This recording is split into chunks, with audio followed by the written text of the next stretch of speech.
Assalamu alaikum wa rahmatullahi wa barakatuh. Урматтуу көрөрмандар, угармандар.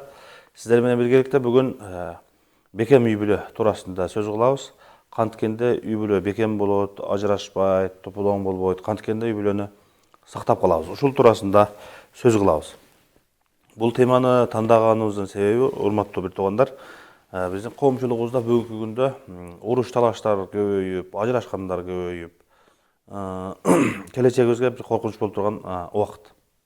Ошондуктан сиздер менен биргеликте бүгүн ушул келечектеги үй бүлөнү, келечектеги биздин урук тукумубузду сактап калыш үчүн эмнелерди кылышыбыз керек? Ошол туурасында сөз кылабыз. Бул туурасында ислам дини үй бүлөнү сактоо боюнча аял аманат, күйөөнүн мойнундагы милдеттер, ошол аялдын мойнундагы милдеттер, булар туурасында көп жерлерде, хадистерде, аяттарда келген. Биз эми ошол бүгүнкү күндөгү коомчулукта болуп жаткан кээ-бирки маселелерге, кээ-бирки көйгөйлөргө дагы токтолуп кетелик. Бүгүнкү күндө мурункуга караганда үй бүлөнү, аялды дагы, эркекти дагы негизги багыттан азгыруучу же болбосо бир аз бөлүп кое турган нерселер көбөйүп калды. Бул интернеттин, телефондун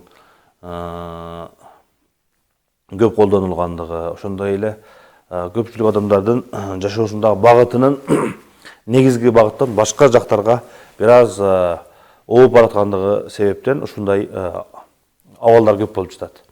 Негизги багыты менен ушул үй бүлөнү багып чоңойтсом, бала чакамы карап багып чоңойтсом, элиме, жериме, диниме, келечегиме салымы коссом деген максаттар болгон болсо, көпчүлүк учурда анча-мынча кыйынчылыктардан өтүп кетет. Бирок ошол менен биргеликте эле негизги багыттан башка толуктоочу нерселерге көңүл көп бурулуп калганда, негизги багыттан тайып, үй бүлөдөгү уруш, талаш келип чыгып, ошол үй бүлөнүн ыдырашы ушул нерседен келип чыгып жатат. Алла Таала Кур'ан-ы Керимде айтат, эң биринчи айтыла турган нерсе «Вакулу линнаси хусна». Адамдарга жакшы сөздү айткыла дейт. Жакшы сөз жыланды ийининен чыгарат дегендей, аял менен эркектин ортосунда дагы жакшы сөз айтылыш керек. Көпчүлүк учурда 10 жыл, 20 жыл, 15 жылдан кийин ажырашып келишпей калгандар, өзгөчө азыркы жаштардын арасындагы келишпей калгандыктын себептери дагы, негизги себептердин бири бул аял дагы, күйөөсү дагы экинчи тарапка жакшы сөз айтпагандыктан. Эртең менен кечке чейин жумуш менен алек, кечинде келип телефон менен, интернет менен же болбосо оюн зоок, күлкүлөр менен алек күйөөсү. Аялы дагы кээде үйдүн жумушу менен, бала менен же болбосо интернет, соц тармактар менен алек болуп калып, кереги убакта аялга дагы, күйөөгө дагы кереги убакта айтыла турган сөз, айтыла турган жакшы сөз, кылына турган жакшы мамиле убагында кылынбай, ошол чогулуп отуруп, акыры бир күн жарылганда ошол же аял тарапка, же күйөө тарапка кимисиники көбүрөөк болгонбосо, ошол тарапка зыян көбүрөөк болуп, анан орто жолдо келишпестик келип чыгып, анан ажырашып жатышат. Ошондуктан эң биринчи үй бүлөнү кантип сактайбыз десек, урматтуу бир туугандар, эң биринчи жакшы сөз айтуу. Жакшы сөз айтылгандан кийин экинчи нерсе сөз түрдө бул угуу болуп эсептелет. Көпчүлүк учурда аял күйөөсүнүн сөзүнө, күйөөсү аялынын сөзүнө, же болбосо кечке чейин чогулуп калган, же бир айлап, бир жумалап ичинде чогулган сөздөрдү айтканга мүмкүнчүлүк болбой калат. Анан ошол нерсе чогулуп отуруп, акыры жүрөгүндө жек көрүү, душмандык пайда болуп, эки тарап эки жака кетет. Эгерде ушул угуу маселеси аялы күйөөсүнө кулак түшөп, айтканда, кайгырганда, сүйүнгөндө, кыжылат болгондо айтылган сөзгө кулак түшөп, көңүл буруп уккан болсо, ошол аял менен эркектин ортосундагы 80% маселе чечилет экен. Келишпей калган, таарынышып калган, эсте калган, мурунку сөз, кийинки сөз, бир кандай бир кыймыл-аракет, кээ-бирки аракеттер, кээ-бирки сөздөр, кээ-бирки иштер, кээ-бирки мамилелер, ошол нерселер убагында айтылып, убагында талкууланып, кээде маселе чечилгенге деле муктаж эмес болот. Кээде жөн эле ошол маселени угуп коюш керек. ошол үй бүлөдө кандай бир туруктуу чечилбей турган маселе бар. Мисалы үчүн ошол келиндин кайненесине жакпайт, же болбосо кайненеси келинине жакпайт мисалы үчүн да. Ажырашайын десе ата энеси жалгыз бала, бир эле ошол келин бар. Астында 3-4 баласы бар, 5-6 баласы бар. Эч баласыз болбоду, жаңы үйлөндү дегенде деле бала кызды жакшы көрөт, кыз баланы жакшы көрөт. Экөөбүз бири-бирибизди жакшы көргөндүгү үчүн ушул нерсеге сабыр кылышыбыз керек дегенде балким бул азыр ошол маселе дароо азыр чечилиши мүмкүн эмес. Ага жакпай атат. Негизинен башынан эле жакпай атат. Үйүндөгүлөр каалаган эмес, же болбосо кыз каалаган эмес. Ушул жерде эмне кылыш керек? Бул тарапка деле жакпай аткан маселе бар. Жөн эле ошол жерде эгерде ошол аялдын, ошол күйөөнүн маселесини угуп коюш керек. Ушундай кыйынчылык болду, ушундай урушту, ушундай сөз айтты, андай болду, мындай болду, ичинде толкуган нерсени баардыгын чогултуп айтышы мүмкүн. Ошол нерсени балким азыр чечкенге мүмкүнчүлүк жок, бирок укканга мүмкүнчүлүк бар да. Эч ким укпай койгон, маселени укпай койгон деген жери жок. Ушул маселени угуп коюш керек. Ошондуктан өзгөчө жаштарга айтарым, эгерде үй бүлөңүздө кандай бир маселе болгон болсо, жок дегенде угуңуз. Анын сөз айтып жатканда айттыра койбой, уруш тополон кылып, же болбосо айтыштан мурун эле өкүмдөрдү чыгарып урушуп кеткендик дагы жакшы эмес. Бирок айтат десе эле жанагы чектен чыгып айтпашы. Сенин апаң жаман, сенин бир туугаң жаман десе аны эч ким укпайт. Ошол кандай бир мүшкүл, кандай бир проблема болгон болсо, ошону адеп менен жакшы кылып, келиштирип, уга турган кылып айтыш керек. Экинчи тарап ошол сөздү угуш керек. Аялы дагы, күйөөсү дагы. Телефон менен, оюн менен, зоок менен, иш менен, башка нерсе менен алек болуп калбастан, балким ошол жашоого, келечекке таасир бере турган серьезный маселелер болуп калат. Ошол маселелерди сөзсүз түрдө көңүл коюп угуш керек, аял дагы, эркек дагы. Экинчи маселе ошол күйөө менен аял болгондуктан эми бул бир күндүк, 1 сааттык, жарым сааттык жашоо эмес. Түбөлүк жашайбыз деп ниет кылган.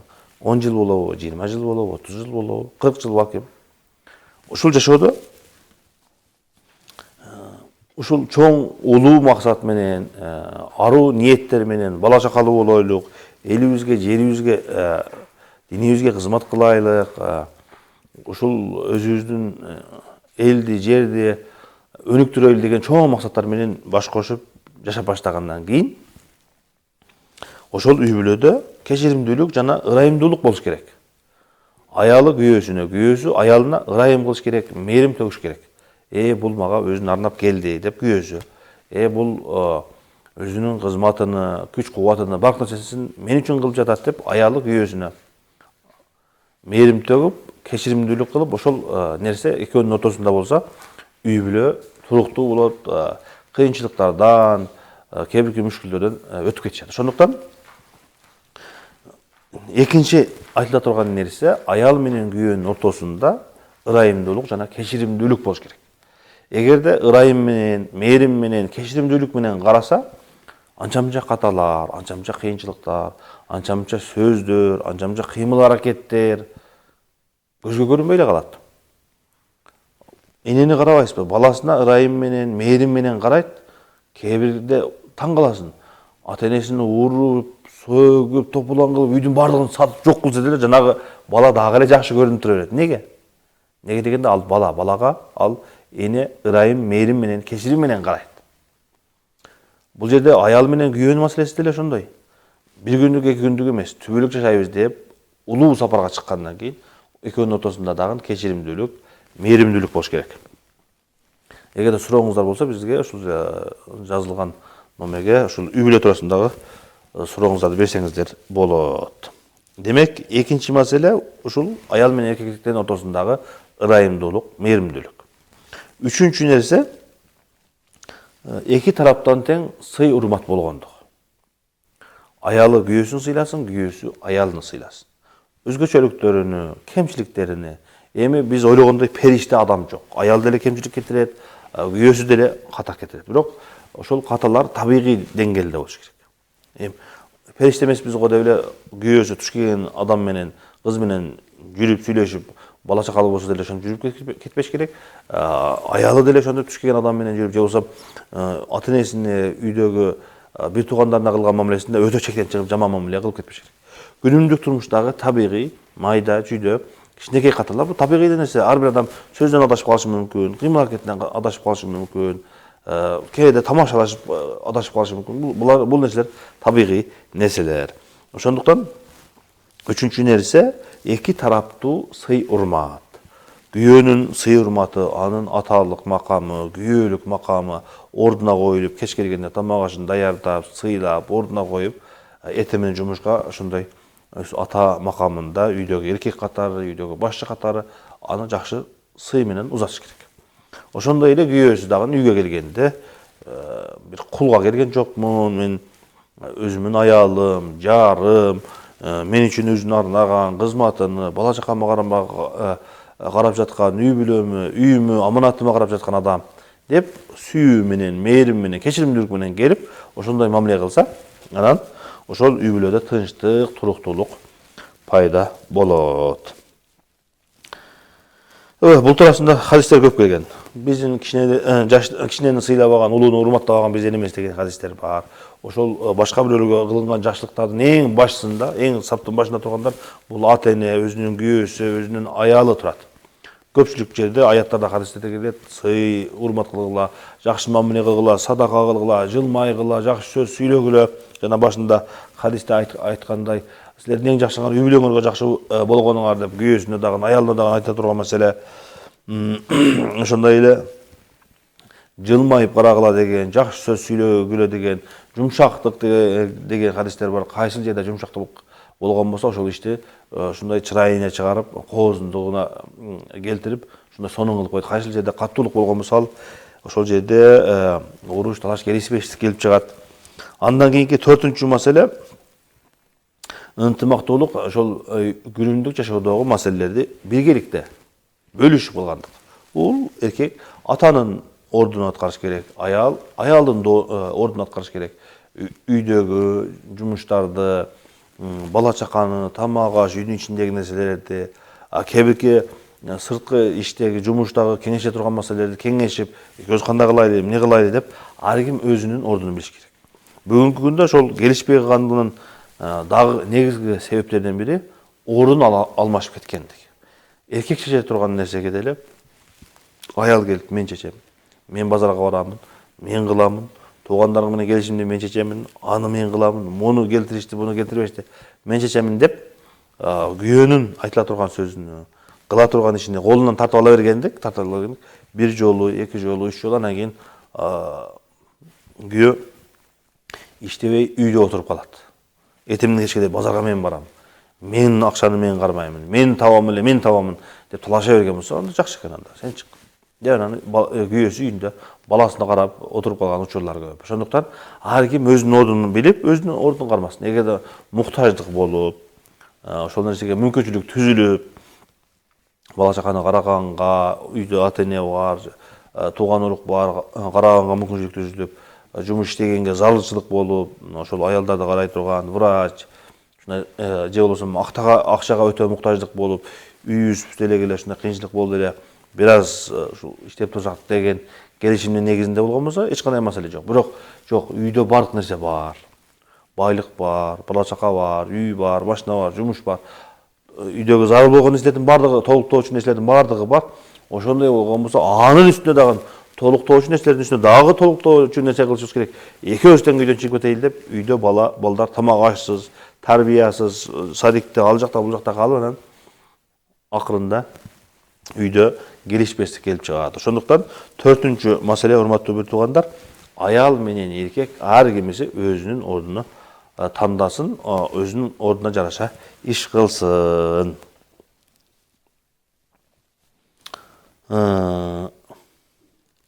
Андан кийинки нерсе, төртүнчү нерсени айттык биз. Бешинчи нерсе, ошол аял дагы, күйөө дагы турмушка чыгып, аял алгандан кийин эми ушул жерде, ушул узун сапарда, улук сапарда экөө бири-бирине үйрөтө турган нерселер бар. Кээ бирки адеп акылактарды, кээ бирки жүрүм турумдарды, кээ бирки мамилелерди, экөөнүнө бири-бирине ыңгайлаша турган жерлер болот. Biraz kүйөөсү biraz түшүш керек болот. Аялы түшүш керек болот. Кээ бирде макул иш керек болот, кээде кеңешиш керек болот, кээде ошонун сөзүн угуш керек болот, кээде ошонун айткан сөзүнө кээде жакпай деле калышы мүмкүн. Бирок ошол ынтымак, ошол сүйүү, ошол мамиле, ошол бала чакка, ошол келечек үчүн кээ бирки уступкаларга барыш керек. Аял кээде макул деш керек, күйөөсү кээде макул деш керек.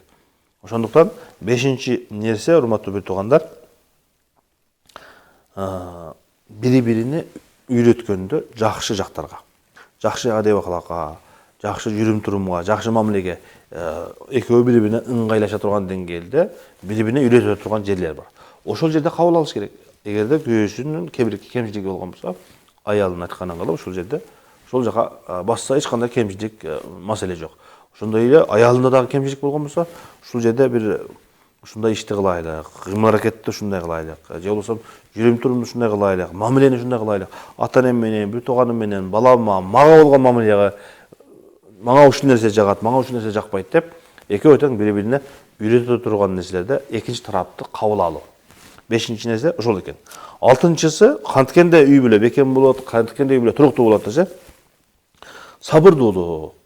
Ушундай узун сапар болгондуктан турмушка чыгып, балалуу болуп, чакалуу болуп, жакшы жашагандык узун сапар болгондуктан эки тарап тең сабыр кылыш керек.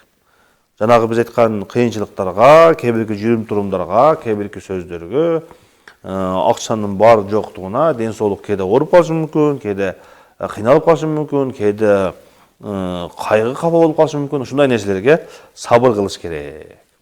Анан ошо менен биргеликте эле дуа. Аялы күйөөсүнө, күйөөсү аялына дуа кылып туруш керек. Ар дайым жакшылыкты тилеп, сага Алла таалам хидаят берсин, туура жолго баштасын, ырыскыңы кең кылсын, күч-кубат берсин деп аялы күйөөсүнө, күйөөсү аялына жакшылыктарды ар дайым тилеп, экөө тең бири-бирине жакшылыкты сурап туруш керек.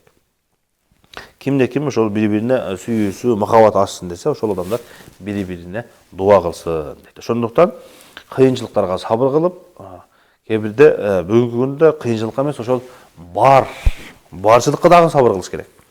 Барчылыкка дагы ошол нематтарга сабыр кылыш керек. Көпчүлүк учурда бүгүнкү күндө жанагы келишпей калгандар, урушкандар, талашкандар, ажырашам дегендер көпчүлүк учурда жоктон эмес, бардан урушкандар көп бүгүнкү күндө. Бардык мүмкүнчүлүктөрү бар, бала чака бар, машинасы бар, ден соолук бар, үй бар, туугандар баардык нерсе бар. Сен мага жактың, жакпадың, сен мага жактың, жакпадың деп барчылыктан келишпей калгандар көп. Ошондуктан сабыр, ошо бар нерселерге дагы сабыр кылыш керек. Суроо бар экен, саламатсызбы? Күйөөм телефон аркылуу ар кыздарга жазып сүйлөшө берет. Мен унчукпайм, бир нерсе десем эле жөн гана жазып коём. Токтотом, эми сага эмне жетпейт деп айтат. Башкарышканыбызга эми 1 жыл болду. Азыр айтып өттүк биз. Бекем үй бүлө куруш үчүн ошол эки тараптуу сый урмат болуш керек. Туш келген кыз менен эле эртең менен кечке чейин жазышып, эртең менен кечке чейин сүйлөшүп, ушундай кыла бергендик жакшы эмес. Үй бүлө туруктуу болбой калат. Ишеничке кетет, уруш талаш көп болот. Жашоонун кызыгы кетет, салыштыруу пайда болот. Азыр биз дагы келебиз, ушул маселе боюнча дагы токтолобуз. Бүгүнкү күндөгү негизги маселелердин бири ушул салыштыргандык. Аялын салыштырат, күйөөсүн салыштырат. Ошол сизге интернетте көрүнгөн, сулуу болуп көрүнгөн, кооз болуп көрүнгөн нерселердин баардыгы жалган. Реальный жашоодо, табигый жашоого келсеңиз андай эмес. Эртең менен кечке жасанып жүрбөйт ал.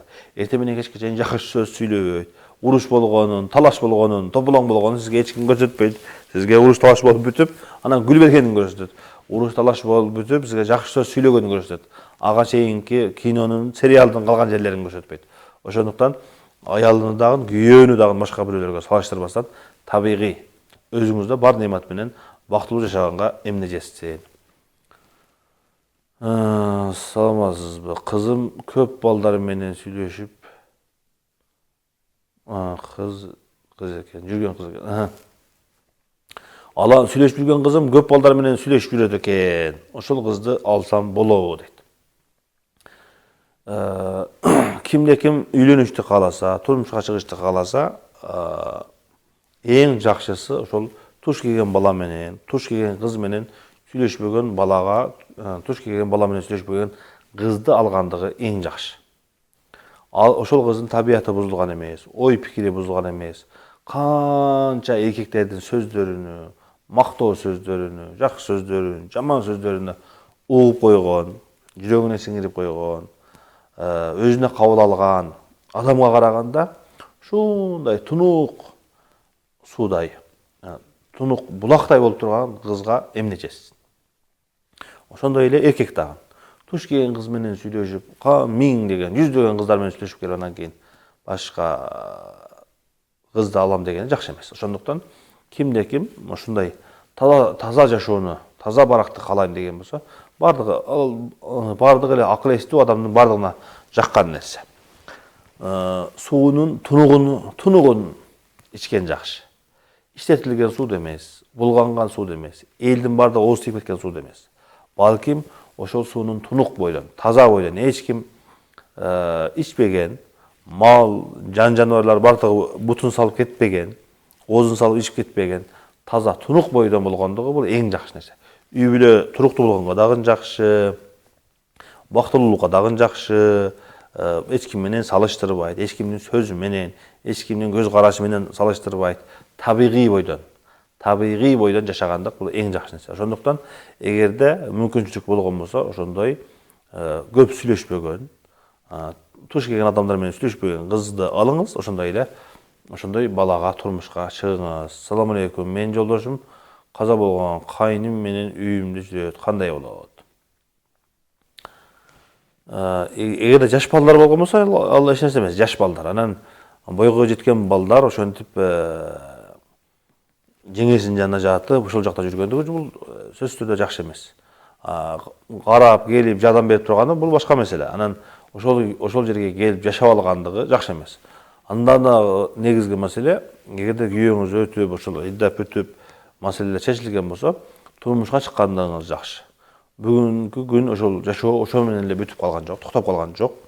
Балдарыңыз бар, келечек бар, эртеге карыганда бала чака уруктукумду улаш керек, ден соолук, жаман сөз, куруктоо мат деген нерсе бар, кыйынчылык деген бар, жашоо деген бар. Ошон үчүн эч кандай өз вазифаңызды аткарып, ата-энеңизге айтып, ушу кайын журтуңуздарга жакшына түшүндүрүш керек. Мен бузулуп кеткен жерим жок, көчөгө чыгып кеткен жерим жок, үй бүлөбүз сакталсын, бала чакабыз сакталсын деп түшүндүрүп айтыш керек.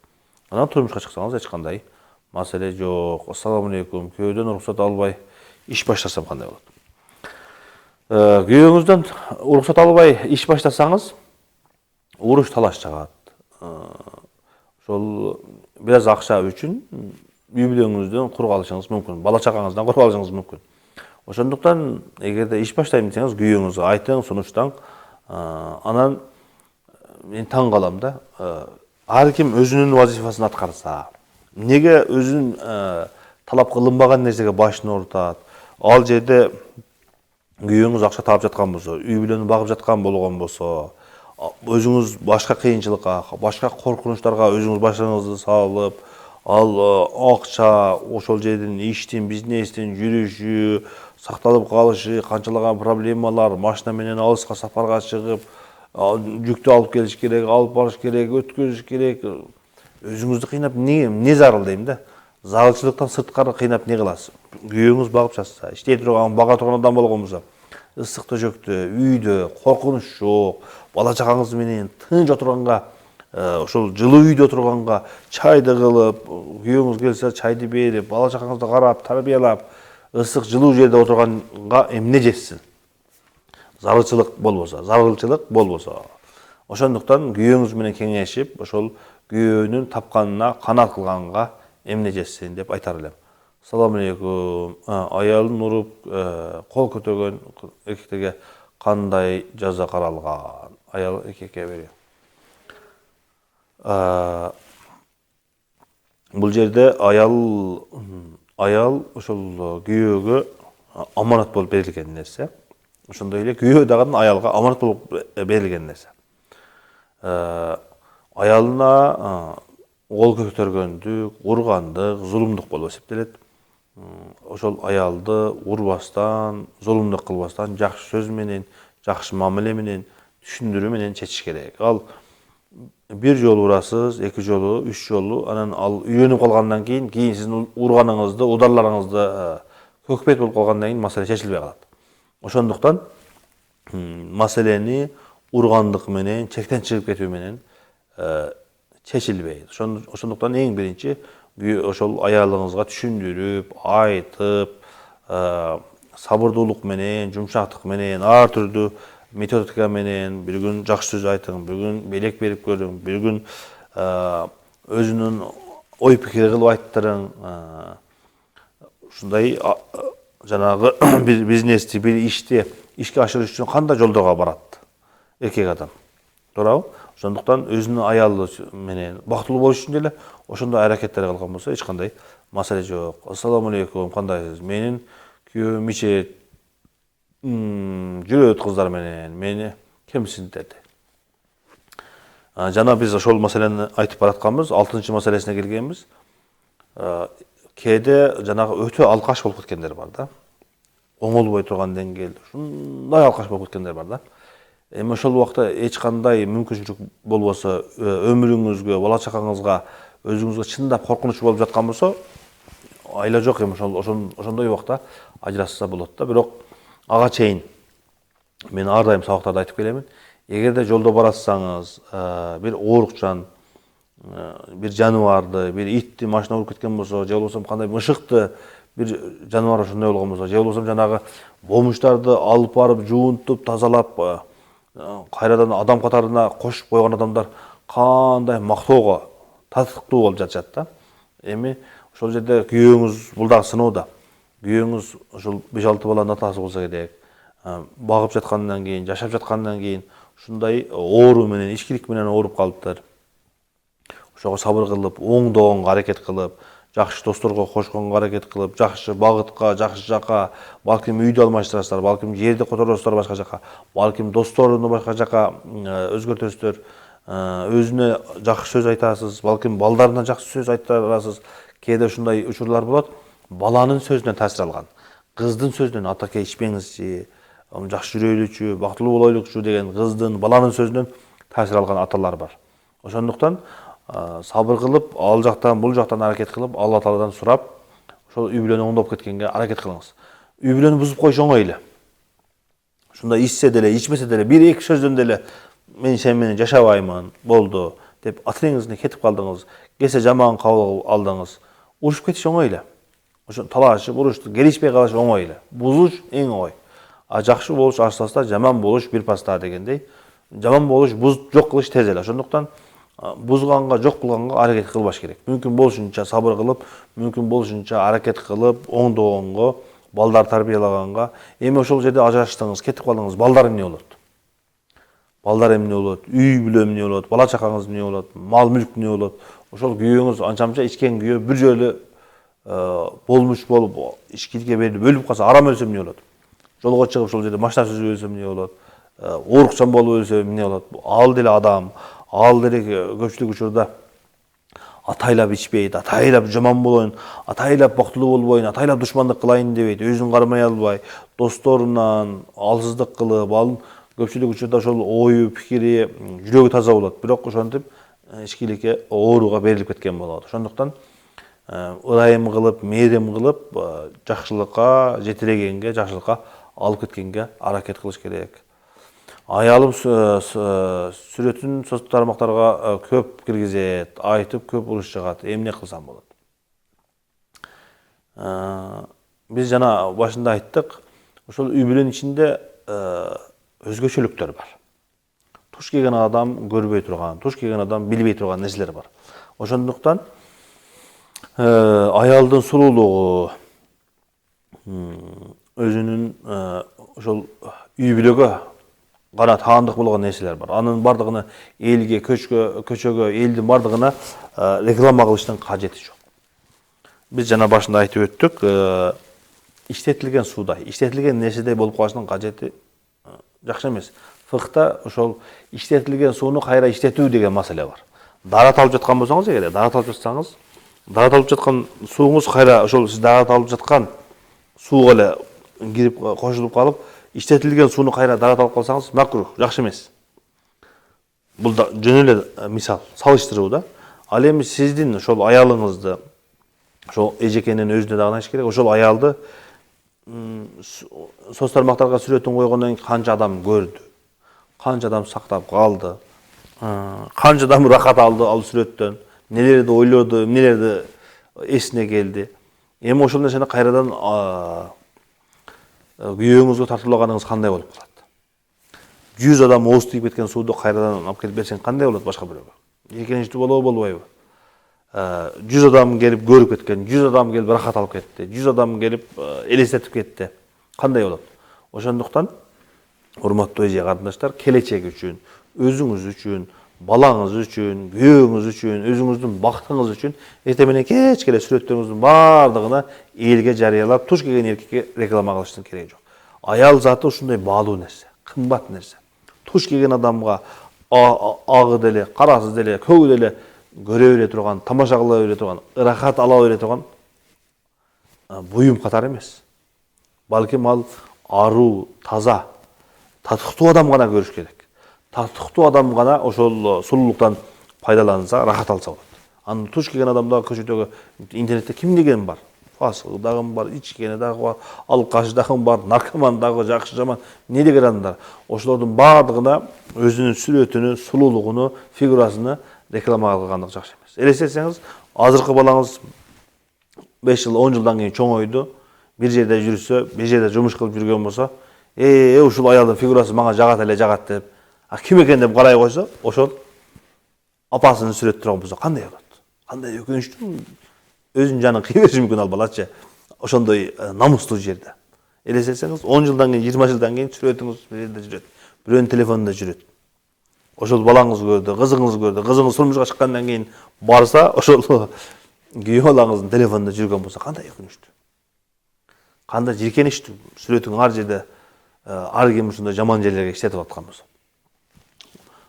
Көрүлдү, жанагындай сакталып калды, башка бирөөгө жөнөтүп жаткандар, кандай дейсиң, эмне деп ойлойсуң, фигурасы кандай экен, келбети кандай экен, кашы кандай экен, көзү кандай экен деп башка бирөөгө жөнөтүп аткан болсо, группага жөнөткөн болсо кандай болду?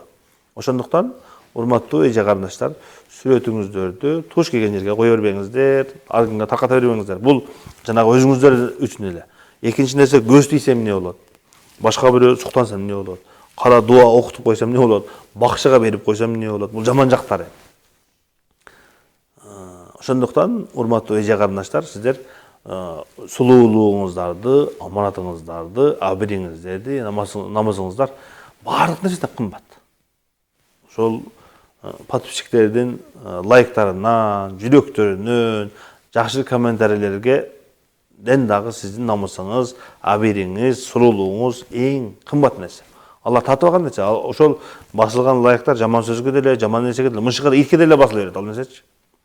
Ошондуктан жакшы, өтө кооз, ушундай жарашкан жүндөр, ушундай парпырайган жакшы итти чыгарып койсоңуз деле, ошол 1000 миллион немени алып коюшу мүмкүн. Лайкты алып коюшу мүмкүн. Аял заты өзүнүн сулуулугун ошондой жерге, арзан жерге койбош керек деп айтар элем. Ассаламу алейкум, устаз. Менин кайненем бакшы молдого барып мени окутуп салыпты. Көп каргайт баласы менен. Бул жерде биринчи маселе ошол кээде меш-меш же болсом жаман ойлор дагы ушундай нерсеге алып барып коет да. Үйдө келишпестик болсо деле мени ушул кара дуа окутту, бакчага барды, ушундай кылды деген сөздөр көп айтылып калат. Эгерде точно өзүңүз бар, өз көзүңүз менен көрбөсөңүз да. Ошондуктан биринчиден ошондой деп точно билиш кыйын, экинчиден эгерде жана башында айтып өттүк го, үйлөрүңүздө кайненеңиз менен, кайнатаңыз менен ушундай келишпестиктер болгон болсо, ошол маселени жакшы жакка чечкенге аракет кылыңыз. Кайсы жерге барсаңыз деле мындай проблема, мындай келишпестик болуп калышы мүмкүн. Өзүңүздүн ата энеңиз деле жакпай калышы мүмкүн, өзүңүздүн бир тууганыңыз деле жакпай калышы мүмкүн, туурабы? Иштеген жумушуңузда сиздин директоруңуз жакпай калышы мүмкүн, жаныңызда иштеген башка бирөө жакпай калышы мүмкүн. жашоонун фокусунун бардыгына ошол нерсеге буруп алып, эртең кечке ошол менен согуштун кажети жок. Бир жерге жумушка бардыңыз. Жумушка барсаңыз, сиздин ордуңуз бар, сиздин ишиңиз бар, башка бөлөк жерде иштейсиз. Бирок жаныңызда сиз менен келишпеген бир адам бар. Эртең кечке ошол менен согуштун кажети жок. Иштин бардыгы, фокустун бардыгына ошол жакка коюп. Сиз бул жакта менин негизги максатым бар, башка ишим бар. Менин тиричилигим бар да, башка ишти алып кете бериш керек. Ошондой деле турмушка чыктыңыз, турмушка чыксаңыз, ошол негизги максатыңыз сиздин кайныңыз менен кайнатаңыз эмес да. Негизги максатыңыз сиздин күйөөңүз, бала чакаңыз, сиздин келечектеги жашооңуз. Жашоонун бардыгына, ошолордун ар бир сөзүнө, ар бир кыймыл аракетине жооп берип, ошолор менен уруш талаш топулан кылыштын кажети жок. Ошондуктан айтарым, урматтуу эже карындаштар, урматтуу ага инилер, ошол жашооңуздагы ушундай бастаңыз, мындай сиздерге жол менен элестетип айтып берейин. Негизги максатыңыз чоң трасса, чоң жол. Ошол чоң жолдо оңго, солго кирген майда жүдө жолдор бар. Ошол чоң жолдо баратканда сиздин максатыңыз ошол чоң жолдун аягында жете турган бир шаар, башка жерде эле, жакшы жерде эле. Ошол жолдо баратканда ар бир майда чүйдө көчөлөргө киришиңиз шарт эмес.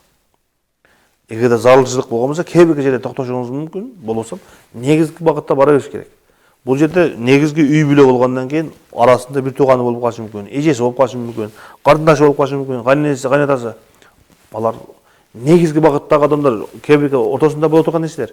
Ошон үчүн ошо ар бирине токтоп, ар бирине жооп бериштин кажети жок. Негизги багытта алып кете бериңиз, жанындагы нерселерге макул деп коесуз, сабыр кылып коесуз, көз жумуп коесуз, андан кийин кете бересиз. Ошондуктан жанагы жаңы үйлөнө тургандагы дагы айтарым, эгерде турмушка чыгам десеңиз, эгерде үйлөнөм десеңиз, башында келишип алыңыз. Негизги багытыбыз ушул. Эгерде сенин негизги багытың ушундай чоң жол эмес, ар бир жолго кирип чыгам деген болсоң, азыр башынан айт. Негизги эмес, менин үй бүлө, бала чака, келечегим негизги нерсе эмес. Ар бир мода кийим, ар бир жаңы телефон, ар бир байлык, ар бир чорный касса, ушул нерселер мен үчүн негизги. Ар бир кийим, ар бир байлык, көзүмө көрүнгөн нерсе көчөдөгү жолдо баратканда, негизги трассада баратканда ар бир көчөгө кирип барышым керек деген болсо, сиз максат кылган чоң көчөнүн чоң жолдун аягындагы максатыңызга жете албайсыз андай адам менен. Ошондуктан башында келишип алыш керек. Биз ушул жолдо баратканда зарыл болсо гана токтойлу, болбосо майда жүдө нерселерге токтобойбуз деп келишип алыш керек. Биздин убактыбыз дагы аягына чыгып баратат. Алла таалам ар бир үй бүлөгө өзү ынтымак берсин, сактасын, коргосун деп айтабыз. Жанагы кантип үй бүлөнү сактайбыз деген нерсеге, 6 нерсеге мен башкадан кыскача айтып коеюн. Эң биринчиси эмне кылышыбыз керек? Эң биринчиси жакшы сөз айтуу, жакшы эки тараптын бири-бирине жакшы сөз айтып, жакшы мамиледе болуп тургандык. Эң биринчиси. Жакшы күйөөсү дагы, аял дагы. Экинчиси ырайымдуулук, мээримдүүлүк. Аялы дагы ырайым, мээримдүүлүк кылсын, күйөөсү дагы. Экинчи нерсе. Үчүнчү нерсе эки тараптуу сый урмат. Күйөөсү дагы, аял дагы сый урмат менен сыйласын. Төртүнчү нерсе, ар бир адам өзүнүн ордуну билсин. Аял аялдык ордуну, күйөө күйөөлүк ордуну билсин дагы, ошого жараша иш тутсун. Аял аялдык иштерди кылсын, күйөөсү күйөөлүк эркектик ишти кылсын. Бешинчиси, ошол экөө бири-бирине үйрөтө турган негизги зарыл нерселерди экөөдөн экинчи тараптан кабыл алыш керек. Ыңгайлуу болуш үчүн. Аял күйөөсүнө, күйөөсү аялына ыңгайлуу болуп жашап кетиш керек. Алтынчы нерсе, сабыр кылабыз жана дуа кылабыз дедик. Алла таалам ар бир үй бүлөгө тынчтык берсин, береке берсин. Баарыбыздын билип кылган, билбей кылган күнөөлөрүбүздү Алла таалам кечирсин. Эгерде биздин жаштарыбыздын арасында кайсы бир үй бүлөдө келишпестик болгон болсо, Алла таалам ошол үй бүлөлөрдүн жүрөктөрүнү жумшартып, махабаттарын, сүйүүлөрүн кайрадан ордуна коюп, ошол үй бүлөлөрдү Алла таалам бириктирсин. Бул дүйнөдөн бактылуу өткөнгө Алла таалам өзү жардам берсин. Ассаламу алейкум ва рахматуллахи ва баракатух.